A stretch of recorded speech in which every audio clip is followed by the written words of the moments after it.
दोस्तों, आज हम आपको एक ऐसी शख्सियत की दर्दनाक कहानी सुनाने जा रहे हैं जिनका एक पैर कट जाने के बाद भी जिन्होंने अपनी हिम्मत, साहस और दृढ़ संकल्प से पूरी दुनिया को ये दिखा दिया कि इंसान अगर ठान ले तो कुछ भी कर पाना असंभव नहीं है।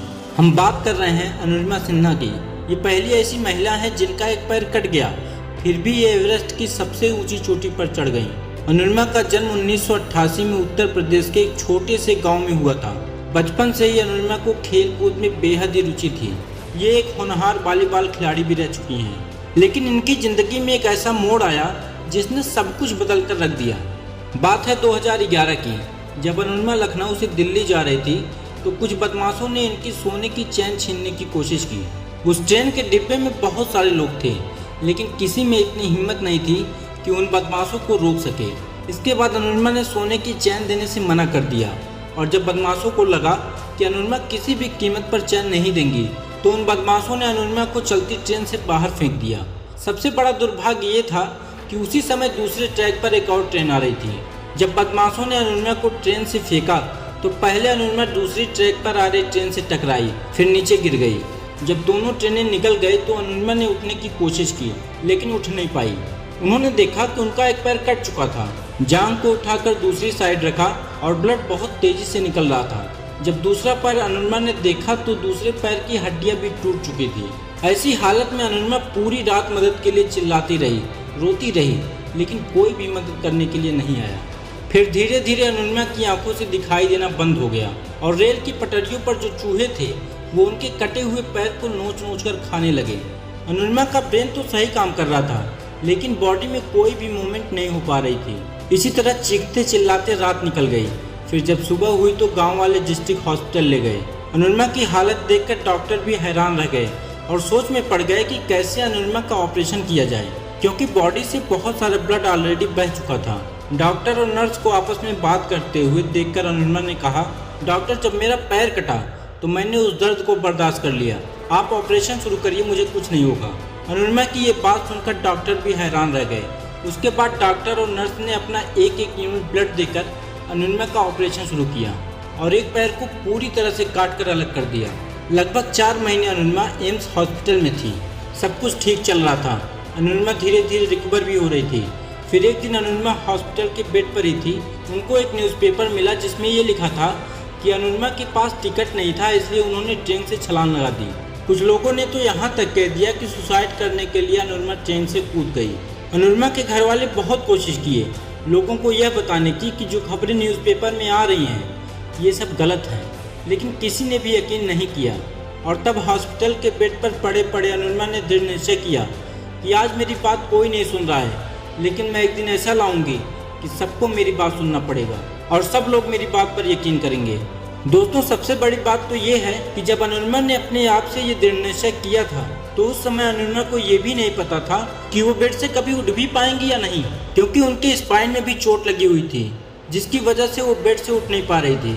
अगर वो किसी भी तरह बेड से उठ भी लेती तो एक पैर कटा हुआ था और दूसरा पैर फ्रैक्चर था, जिसकी वजह से उन्हें व्हील चेयर या बैसाखी का सहारा लेना पड़ता। खैर, जैसे तैसे कुछ दिन बीते, अनुरिमा ठीक होकर घर आई। फिर इन्होंने लोगों से कहा कि मैं एवरेस्ट की चोटी पर चढ़ना चाहती हूँ। लोग अनुरिमा की बात सुनकर हंसने लगे और कहने लगे कि तू पागल हो गई है क्या? तेरा एक पैर कटा हुआ है और दूसरा पैर ऑपरेशन की वजह से कमजोर है, उसमें रॉड पड़ी हुई है, तू कैसे एवरेस्ट पर चढ़ेगी? अनुरिमा के अंदर बस एक ही जुनून था कि कैसे भी करके मुझे एवरेस्ट की चोटी पर चढ़ना है और लोगों को जवाब देना है। फिर अनुरिमा ने सबकी बातों को अनसुना किया और चली गई बछेंद्री पाल से मिलने, जिन्होंने पहले ही एवरेस्ट की चोटी को सबमिट कर लिया था। जब अनुरिमा बछेंद्री पाल से मिली तो उस समय अनुरिमा व्हील चेयर पर थी। बछेंद्री मैडम ने अनुरिमा को देखा और बछेंद्री मैडम की आंखों में आंसू आ गए। उन्होंने कहा, अनुरिमा, तूने इतनी क्रिटिकल कंडीशन में एवरेस्ट पर चढ़ने के बारे में सोचा, तूने अपने अंदर तो एवरेस्ट को फतह कर ही लिया है, अब सिर्फ लोगों को एवरेस्ट फतह करके दिखाना है। बछेंद्री पाल एक ऐसी महिला थी जिन्होंने अनुरिमा पर भरोसा किया कि वो कर सकती है। दोस्तों, करने और कहने में बहुत फर्क होता है। जब अनुरिमा माउंट पर चढ़ने की प्रैक्टिस करने लगी तो और भी बाकी जो लोग थे उनको रोड हेड से बेस कैंप तक जाने में सिर्फ 2 से 3 मिनट लगते थे, लेकिन अनुरिमा को 2-2, 3-3 घंटे लग जाते थे, क्योंकि अनुरिमा के राइट लेग की हड्डियां भी नहीं जुड़ी थी और लेफ्ट लेग आर्टिफिशियल था। लोग अनुरिमा से बोलने लगे कि तुम थोड़ा धीरे चलो। फिर अनुरिमा अपने मन में सोचने लगी कि मैंने एवरेस्ट पर चढ़ने का डिसीजन लिया है, मैं तो इनके बराबर भी नहीं चल पा रही हूँ। फिर उन्होंने अपने आप को पुश किया, बहुत प्रैक्टिस किया और लगभग 8 महीने बाद जो लोग अनुरिमा से आगे निकल जा रहे थे उनको अनुरिमा ने पीछे छोड़ दिया। और जब अनुरिमा ने देखा कि कुछ दिनों पहले जब वो बाकी लोगों के बराबर भी नहीं चल पा रही थी, आज वो सबको पीछे छोड़कर आगे निकल जा रही हैं, तब उनका हौसला और भी ज़्यादा बुलंद हो गया। कुछ दिन बाद फाइनली वो दिन आ ही गया जिस दिन अनुरिमा को एवरेस्ट पर चढ़ना था। एवरेस्ट पर जिनके साथ जाना था वो शेरपा कहने लगे कि मैं अनुरिमा को साथ नहीं ले जा सकता हूँ, इसकी वजह से मेरी भी जान जाएगी। फिर बड़ी मुश्किल से अनुरिमा और बछेंद्री मैडम ने शेरपा को कन्विंस किया और शेरपा साथ ले जाने के लिए तैयार हो गए। अनुरिमा जब माउंट एवरेस्ट पर चढ़ाई करना शुरू करती हैं तो कैंप 3 तक तो सब कुछ सही था, लेकिन जब उसके ऊपर चढ़ना हुआ तो अनुरिमा का जो आर्टिफिशियल लेग था वो खिसक जाता था। शेरपा ने अनुरिमा को मना किया कि जाने दो अनुरिमा, जबरदस्ती मत करो, तुम नहीं चढ़ पाओगी।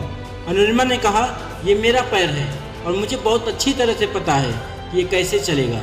फिर जैसे तैसे थोड़ी ऊपर जाने के बाद अनुरिमा ने देखा कि और भी बाकी जो माउंटेनर्स थे वो तड़प तड़प कर मर रहे थे। अनुरिमा की हेडलाइट जिस तरफ भी जाती थी मरी हुई लाशें ही दिखाई देती थी। अनुरिमा को इतनी सारी लाशें देखकर डर भी लग रहा था। अनुरिमा सोच रही थी कि जिस काम के लिए मैं जा रही हूँ उसी काम के लिए ये लोग मर चुके हैं। अनुरिमा को कुछ भी समझ में नहीं आ रहा था कि मैं क्या करूँ।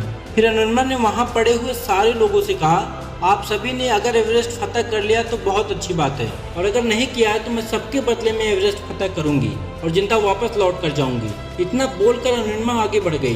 काफी ऊपर चढ़ने के बाद जब एवरेस्ट की चोटी थोड़ी ही दूर रह गई तभी अनुरिमा का ऑक्सीजन खत्म होने लगा। शेरपा ने कहा, अनुरिमा वापस चलो, तुम्हारा ऑक्सीजन खत्म हो रहा है। अनुरिमा ने कहा, आप ये क्या बोल रहे हैं? अपने लक्ष्य के इतने करीब आने के बाद आप चाहते हैं कि मैं वापस चली जाऊं? ऐसा कभी भी नहीं कर सकती मैं। अनुरिमा ने कहा, अगर मैं मर भी जाऊंगी तो मुझे खुशी होगी कि मैंने जो सोचा था उसको कर लिया। उसके बाद अनुरिमा ने आगे की तरफ अपना कदम बढ़ाया और लगभग 1 से 1.5 घंटे बाद अनुरिमा एवरेस्ट की चोटी पर पहुंच गई। दोस्तों, 11 अप्रैल 2011 को अनुरिमा का एक्सीडेंट हुआ था और 21 मई 2013 को सुबह 10:55 पर Anurima top of the world थी। आखिर कैसे? बस अपनी सोच की वजह से और दृढ़ संकल्प की वजह से। दोस्तों, अनुरिमा की लाइफ की ये कहानी हमें सिखाती है कि जीवन में चाहे कितनी भी बड़ी कठिनाई क्यों ना आ जाए, हमें कभी भी हार नहीं माननी चाहिए। अनुरिमा की यह कहानी हर उस इंसान के लिए मोटिवेशन है जो किसी न किसी वजह से अपने सपनों को पूरा करने से डरते हैं। अनुरिमा कहती हैं कि इंसान फिजिकली विकलांग नहीं होता, इंसान अपने सोच से विकलांग होता है। अनुरिमा कहती हैं कि कोई अगर अपने लक्ष्य के लिए पागल हो जाए और सोते जागते उठते बैठते बस अपने टारगेट के बारे में सोचे तो वो इंसान अपनी ज़िंदगी में हर लक्ष्य को प्राप्त कर सकता है। दोस्तों, अगर आपको ये वीडियो पसंद आई हो तो वीडियो को लाइक करके चैनल को सब्सक्राइब कर लें। मिलते हैं अगले वीडियो में, तब तक के लिए अपना ख्याल रखें। जय हिंद, वंदे मातरम।